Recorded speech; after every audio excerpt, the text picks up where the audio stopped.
Kubanga nokasemogerere yali jjajja kati yatulekera ekintu siwo kati ffe bajjajja bajja mutukireko mugalo ffe bajjajja mu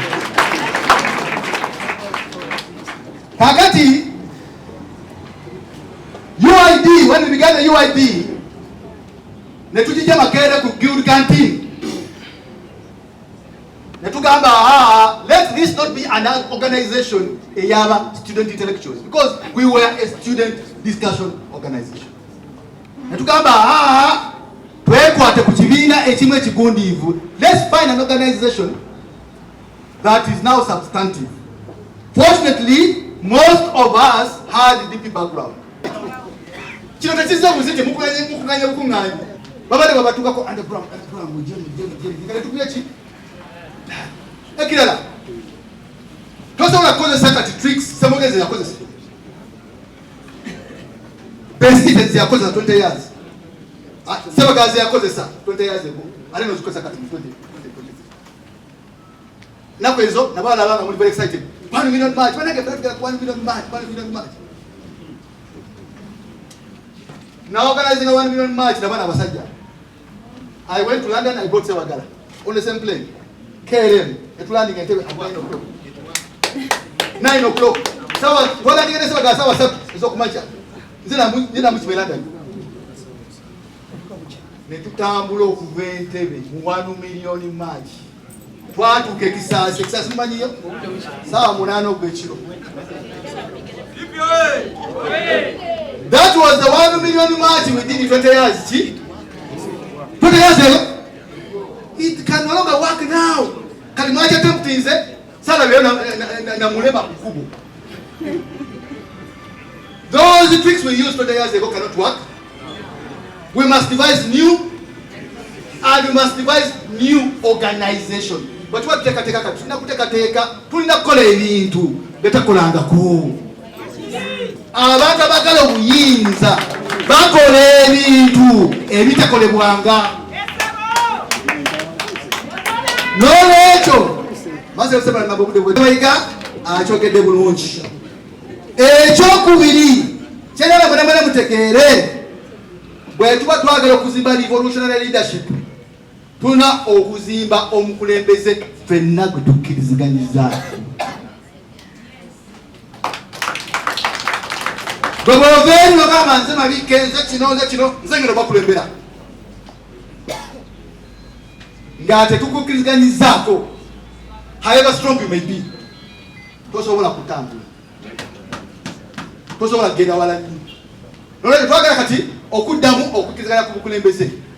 Bw'abanga Bobi Wine gwe twagala tumukkiriziganyeeko, bw'abanga Besigye gwe tukomyawo tumukkiriziganyeeko, bw'abanga Lwomusana gwe tusazeewo otukulembera tumukkiriziganyeeko, bw'abanga Mukaaku oba Bayiga oba Babirye Kabanda tubakkiriziganyeko. Let us have consensus.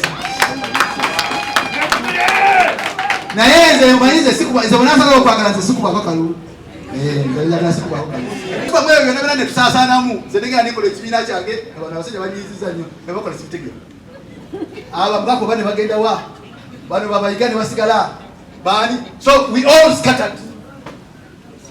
After the reform agenda at which finally moved, we did not move into FDC, but we scattered. Now, having scattered, we regroup again in 2017. In what? A meeting, meeting the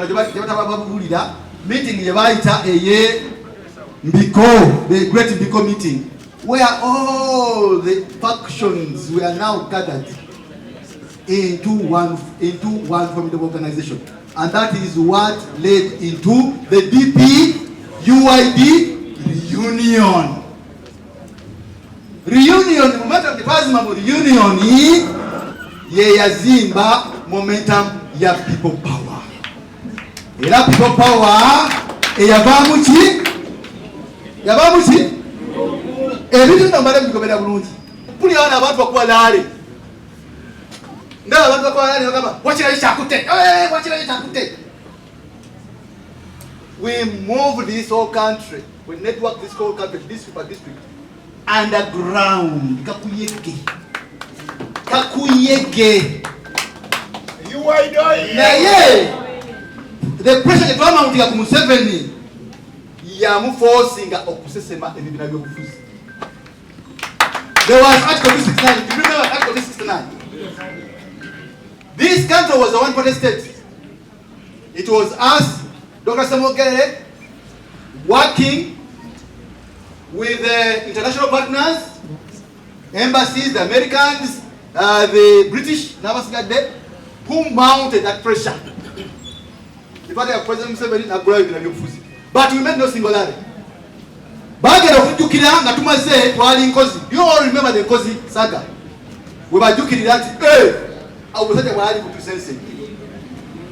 Mukogera kwangenda babulira some of the things that we must now do. Copying from somye bintu bingi nnyo bangi abana bona bali basomye ebintu bingi.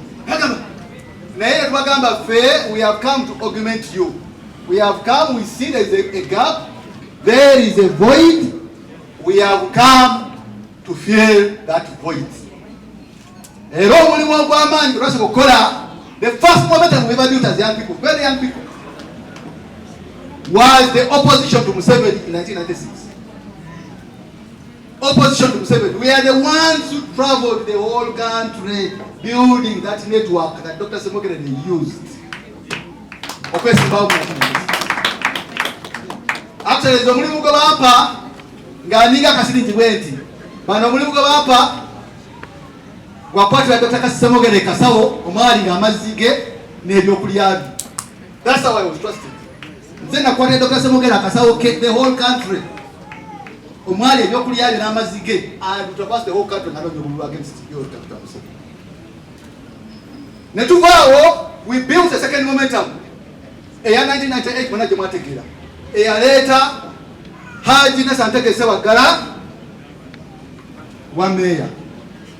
Netuvaawo netukwata omugenzi Sebana Kizito netumutuuza mu momentum. That momentum that Nasanteke Sewagala had left when he was arrested in America.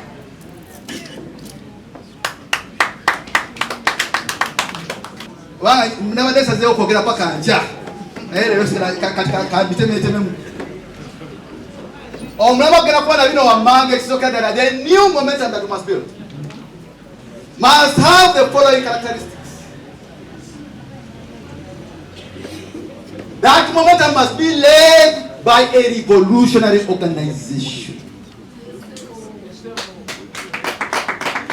Tulina okufuna ekibiina ekigatta abantu bonna ekyagala okuleetawo enkyukakyuka, so si kulwanira bufoofofo buno obwa member wa palamenti obwa kansala ekisigadde. Twagala omulamwa omukulu ogw'okutwala obuyinza, and that organization must be a revolutionary organization.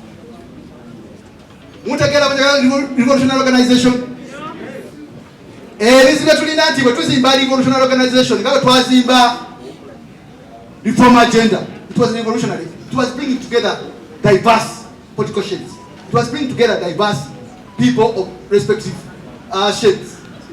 Ultimately, it was turned into a political party which is exclusive. When we built people power, twalina ANT, twalina UID, twalina DP, twalina ebinene. At the end of the day, the revolutionary people power movement turned into an exclusive political party. Kakati buli bokola political party olina okusibirayo abalala eki wabweru. Ekintu twagala kati kyekireeta buli muntu yenna ku mmeeza okusobola okutambula okugenda wa nabagamba twakuwayo Yoweri Museveni nga netukubira leero mwabayi bali mukimanyi netugenda wa baali batutidde Kabale, baali batutidde Arua byennaku zino eyo nayina twali tugeze baali batutiddeyo Embale n'abasigadde. We never made any rally. Actually, when you rally, you expose your troops. When you make a rally, you expose your troops. Yes, Chidokati, to the meeting. Let's not wait to the revolution. N'okwambala green abantu bakusipotinga mangu unayambadde green. Omuyekera alwanyisibwanga muyekera. Surprise. Lwaki buli omusajja bwakuya Abayisirayiri ne bubatuuza mwabakoze ekigambo kye bayita surprise. Naye gwe bw'ojja n'olanga kati olunaku lwaleero n'enja n'ennanga litujja ku Mande kati oli omuyita musiru alina amajja na poliisi omuganda ojja yazinga emikono ano countering. The way to fight is now surprise. Abantu baza abantu bagamba bano n'abantu bavuddewa mwena muti muvuddewa people have been working together. Yensonga y'okuddamu okuzima momentum. Olwaleero tuli wano, we are here now in Africana. We are now going to move out.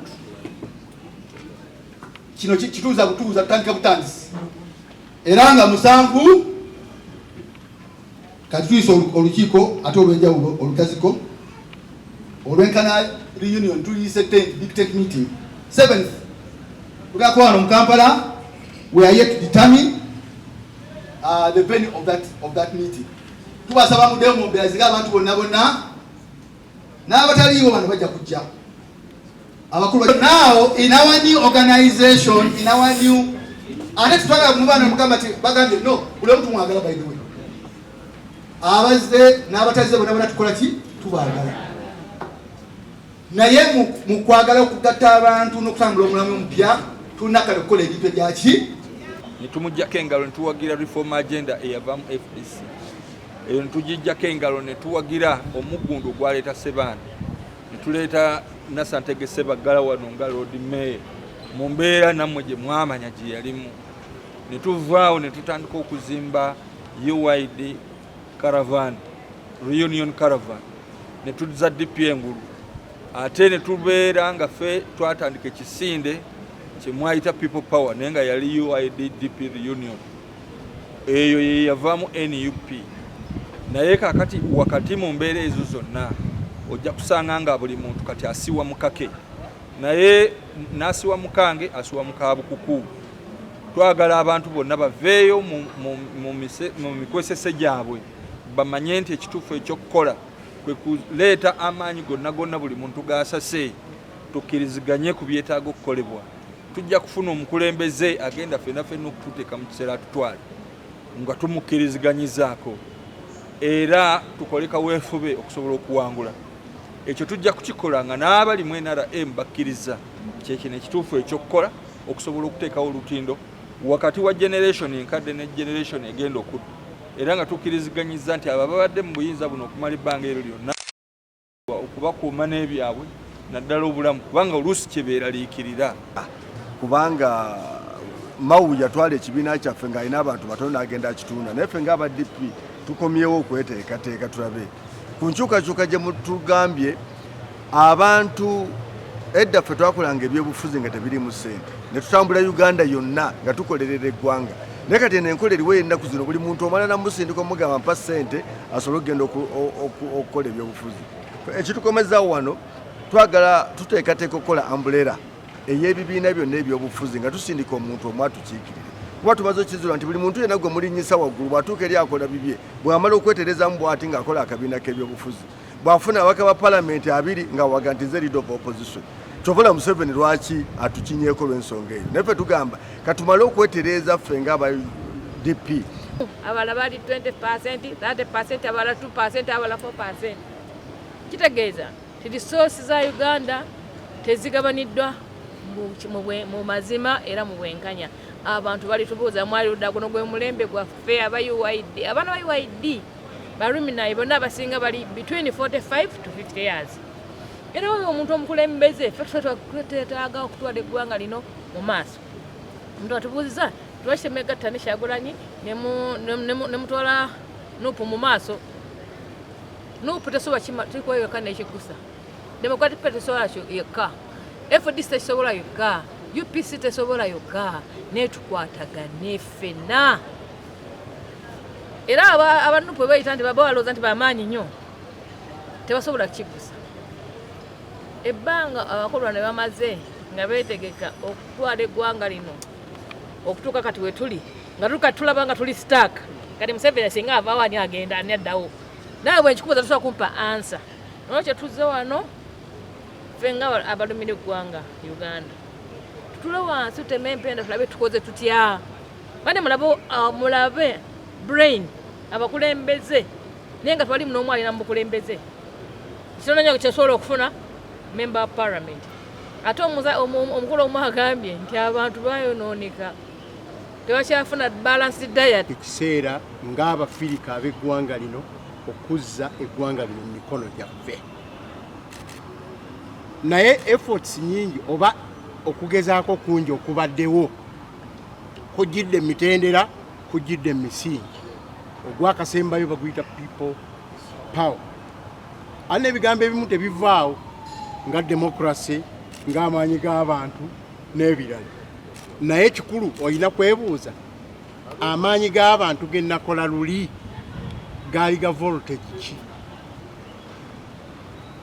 Era bwe gaba gaali galinnye voltage yakendeera etya?